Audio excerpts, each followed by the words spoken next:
okay. Proud of our guys' effort, but the bottom line is to win the game, and we didn't get it done. And we had our opportunities. You give Texas A&M credit; they got a good football team, but we had our chances in the game and just didn't get it done. Injury-wise, Rodriguez Davis and Donnell Stanley will continue to be out this week. Both Debo Samuel and Brian Edwards will be back this week. They ran tonight and looked good. Lorenz Bryant's back, and Blake Camper's back. He was available for the game but didn't play. Just was still a little gimpy on his ankle, but if we had had an emergency, he'd have been able to play. I'll open up for any questions. Coach, with the way Perry Worth played yesterday, are you giving heavy consideration to starting him this weekend? Well, we'll see how it pans out through the week. We have a plan for what we want to do, but both guys will play. So you do plan on playing both guys again? Yes. Okay.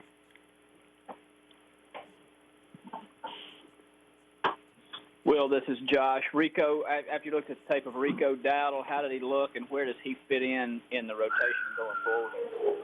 He played extremely well. He's very powerful in his lower body. Ran through a lot of tackles. He accelerates through contact, and his role will continue to expand as we move forward. Coach Muschamp, this is Wilson Alexander with the Red and Black at UGA. Is coaching against Coach Smart for the first time this upcoming weekend add anything to this game for you personally? No, it really doesn't. It's South Carolina and Georgia. It's a great rivalry. It's an SEC Eastern Division game. It's an important game all the time for both schools, and certainly having both schools coming off back-to-back losses is a critical game for both squads. But I got a lot of respect for Kirby. He's a great friend, and regardless of what happens Saturday or 10 years from now, we'll always be friends. He's a good, very good friend of mine. Will, David Pascal from Chattanooga is kind of a follow-up to that. I mean, I know you guys have coached against each other through the years, Iron Bowl last year, but when you guys were at Georgia, I know you were a little bit ahead of him, but when did you kind of first get to know Kirby? Well, my senior year was his freshman year. He was getting redshirted, and I got to know him pretty well there. And then really when Chris Hatcher had hired me as defensive coordinator at Valdosta State, I don't remember the exact year, but Kirby had just been cut by the Colts, I believe, and was looking for a coaching job, and we came down, and he interviewed, and we hired him, and he lived with Carol and I for, I think, a while there down in Valdosta, and then we had an opportunity to hire him at LSU, and Nick hired him as a secondary coach, and he did a great job for us there, and, we've just been friends ever since.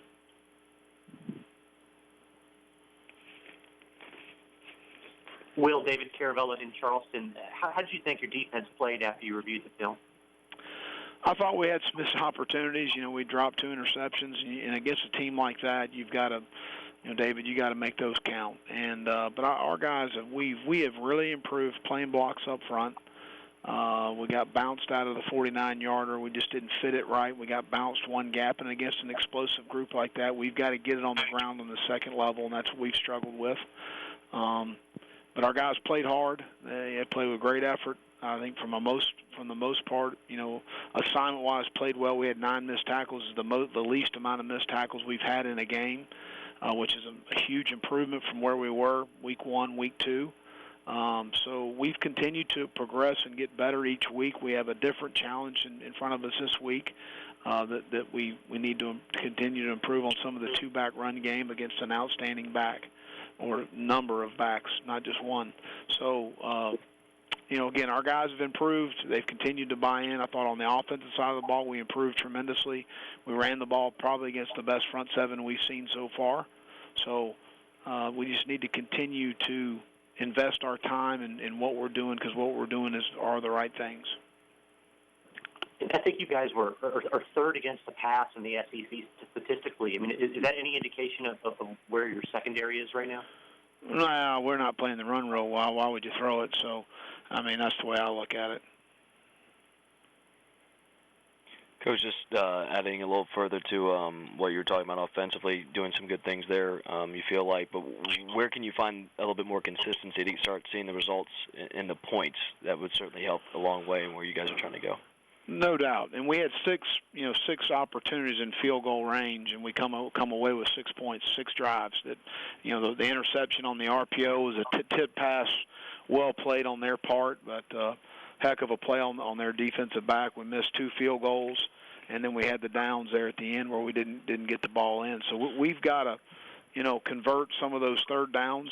I think a third down, in my opinion, was a killer on both sides of the ball for us this game, as far as, staying on the field offensively, extending some drives, taking snaps away from a very explosive offense, and then defensively, getting off the field. I mean, that's what we got to be able to do. So, we just got to continue to chop away at that third down. Wise, we were a little better on offense than we had been, and not as good on defense as we had been.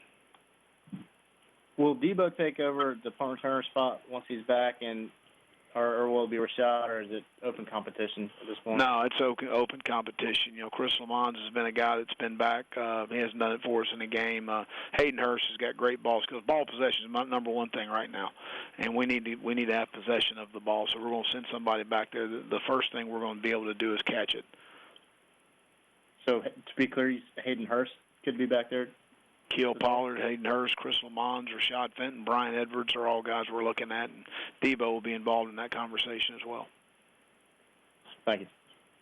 Coach, did you think it hurt you just not having Edwards or Samuel available yesterday? I mean, in terms of just the passing game in the early going with McElwain in there? Well, I think that any time you take away 2 vertical playmakers, it's going to hurt you. John Chavis has been a defensive coordinator in this league for a long time, and when they came out of halftime, it was a little different ball game in the third quarter as far as how they played us. So there's no doubt that hurt us. But it is what it is. That's what we had available, and I'm proud of the guys and the ones that were playing and the way they played.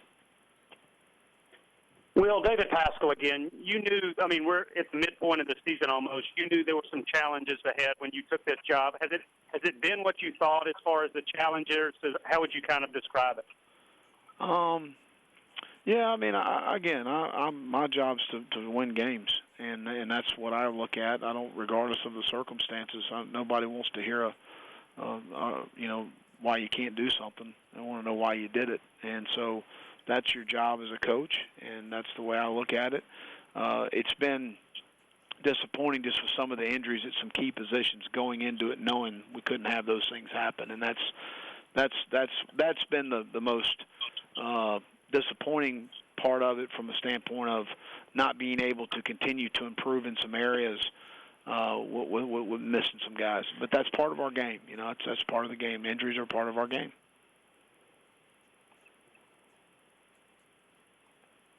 Will, is it at all unusual to have one position group so racked with hamstring injuries like y'all have dealt with at receiver? Well, it is. It is unusual, and it's something we spend a lot of time researching and looking at. Debo had some issues in high school. Brian had some issues in high school. Randricus Davis didn't really do anything all summer because he had sports hernia surgery from a pre-existing issue in high school. And, he came in, and the workload that he is used to was nowhere near what he was doing here. And so that was an issue. But those have been the only soft tissue issues we've had on our football team. Lorenz Bryant hurt his hamstring in camp, but that's it. We haven't had any growing issues from South Carolina. We had a couple issues that were pre-existing issues. So when you're in my spot and you're looking at what you're doing from a workout standpoint, from a practice standpoint, from a workload standpoint, we're doing the right things with only 4 soft tissue issues for an entire fall camp and going into your 6th game of the year. So, those are things to me that, moving forward, we'll have more information through the catapult system to be able to monitor these select guys. But we haven't had any other soft tissue issues, which is generally how you're training. So, again, I'm very frustrated for those players and very disappointed for them because they've worked extremely hard and they can make a difference for our football team. Well, when guys are recovering from that, is it just a matter of sit and wait and hope, or are there things you can do to help them accelerate? Oh no, we're rehabbing them. We're doing all kind of stuff. We've got we're rolling them out and doing all of the rehab stuff you can do. Their strength levels are good. Their strength levels were good this weekend, but it's just when you deal with a guy that's pulled a hamstring once, he's going to deal with it 20% chance more that he's going to pull it again if he's not totally healthy. So we just got to be monitoring the situation. I'm not going to put a player out there in a situation if he's going to get hurt again. And when I met with our medical staff on Friday and we talked about it Saturday morning, I just didn't feel like it was the right thing to do. Well, it's Mark Weiser in Athens. When you look at the offensive production this year, how much of it, do you attribute to the injuries? How much on the talent level that when you took into the program? What do you see? Well, we've only got one senior, so obviously we have a very young team. I think 31 of our 42 scholarship players on offense are freshmen and sophomores. So a very inexperienced team coming in with a new staff. We've been a little unsettled at the quarterback position from a simple standpoint of not really having secure guys around them as far as that is concerned, and guys that are making plays around them. We've had some injuries, so I think it'd be a combination of all things that have kind of inhibited us from moving forward as well as we would have liked to this point. Coach, almost adding to that point a little bit when you talk about the quarterback position, how do you go about evaluating a week-to-week? I'm a little curious, like what goes into that process, especially after a game like this where you kind of look at the two quarterbacks and from a number standpoint there's a significant difference? Well, again, I think there's a lot of hidden yards. On the first play of the game, the backside linebacker and the backside defensive end did not hardly pursue the ball because of Brandon on the pull play out the backside. So, I mean, there's a lot of things that aren't in the stats that you have to figure into that, maybe with a different quarterback in there, they're pursuing the ball because the quarterback's probably not pulling the ball. Does that make sense? Mm-hmm. So there's some things that you realize that you gain from a guy like Brandon playing quarterback, and and Brandon did some good things. It wasn't all on Brandon. We just weren't getting the ball vertically down the field, and that Perry's been a little bit better at that in camp, and going back into the early part of the season of getting the ball vertically down the field. And the way that they had changed and played us in the third quarter, we needed to be able to do that. So that was the reason the change was made. It wasn't necessarily that Brandon was playing poorly. We just needed to get more production down the field. And now going into this week's practice, we're watching film tonight on Georgia and evaluating what do we need to do in order to win the game. And that's the whole decision that's made. And then who best suits that to win the game, and then who practices and performs the best and produces the best throughout the practice week will decide who's going to play the most.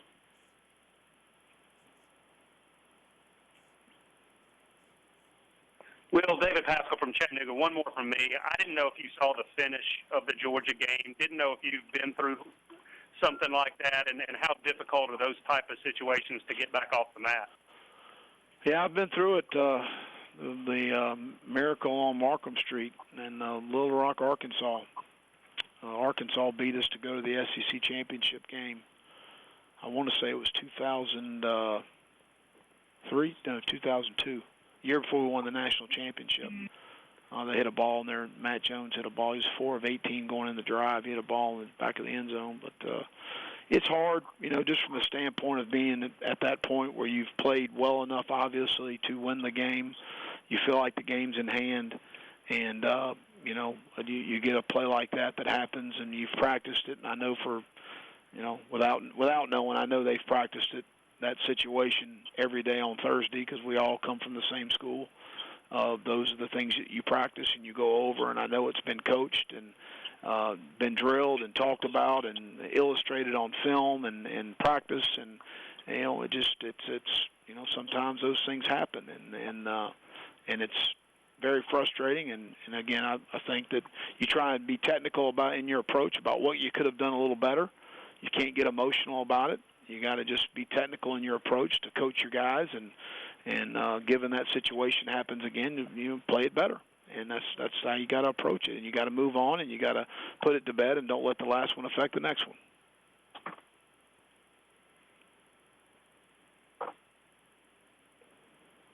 Well, this is John Del Bianco. At what point during the week do y'all at least internally kind of like to have an idea of who's going to start at quarterback? Well, we've got a pretty good idea, after Tuesday, but that's also from a preparation standpoint.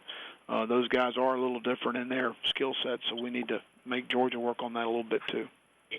Yeah, and when it comes to making decisions in game on when to switch and who to put in there, how does that go between you and Coach Roper? Is it you making the decision, or is it him sending somebody out there? No, I make the decision, but I'm taking Kurt's input very highly of what he feels like, how the quarterback is playing. Again, when we're not successful offensively, it's not all one guy's fault. There's multiple things that may be happening or may be occurring. And it wasn't all on one person. It wasn't all on Brandon in Lexington, Kentucky. We weren't playing very well at some other positions as well. So that's what the decision you make is, is it going to make a difference, making a change? And those are the decisions, and that's the discussion you have. Right. How much better did the offensive line play yesterday compared to? I thought we blocked them well. A very good front. I thought we went to we thought we did a nice job. Thought we got a hat on the hat in the run game. I don't think we had many. We had 3 sacks, but to one sack was on the back and the tight end on a max protection. We full slid it the other way. I think our left tackle gave up 1. I think we gave up another one on another situation.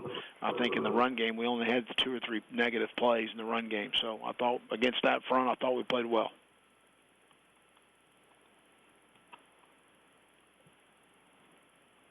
How did Malik do in his first? Malik plays with great energy and great effort, and there's some things we need to clean up technically, but I'm extremely proud of him and how he played in his first start, and excited about what he brings to the table as far as, he plays with a lot of passion. It's important to him to play for South Carolina, and I'm excited about him. Yeah, he did seem to play with a little bit of an edge. He went chest to chest with a couple of guys after some plays. Do you like seeing that little fire out there from one of your linemen? Well, as long as they don't get a penalty. And the last one for me, Jamari Smith started the first game, but haven't really seen much of him since. What does he need to do to kind of get back on the field and into the mix? Well, because of some of the injuries that we've had, we've moved Jamari outside, and we've been playing with more of a tight end role with Hayden in the slot. So we've kind of gotten away from that personnel grouping, and we're more of a 2 tights, 2 wides personnel group. And so he's playing more outside. So, unfair to him, he's had to learn a little bit of a new position, but this is where we are right now with the bodies we have available.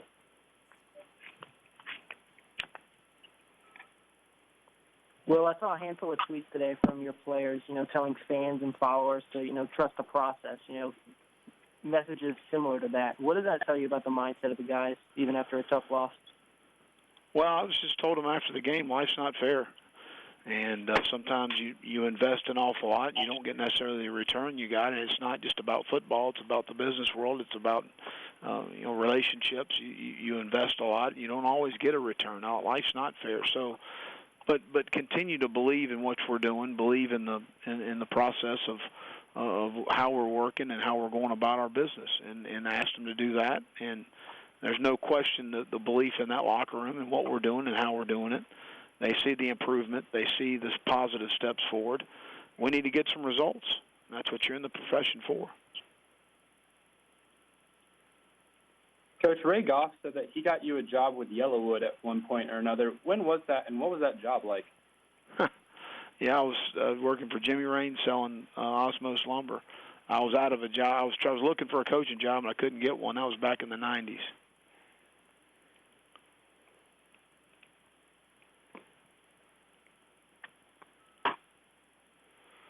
Y'all good? I'm good. Thanks, Coach. Appreciate your time. All right. Thanks, Bill. Take care. Thank you, Will.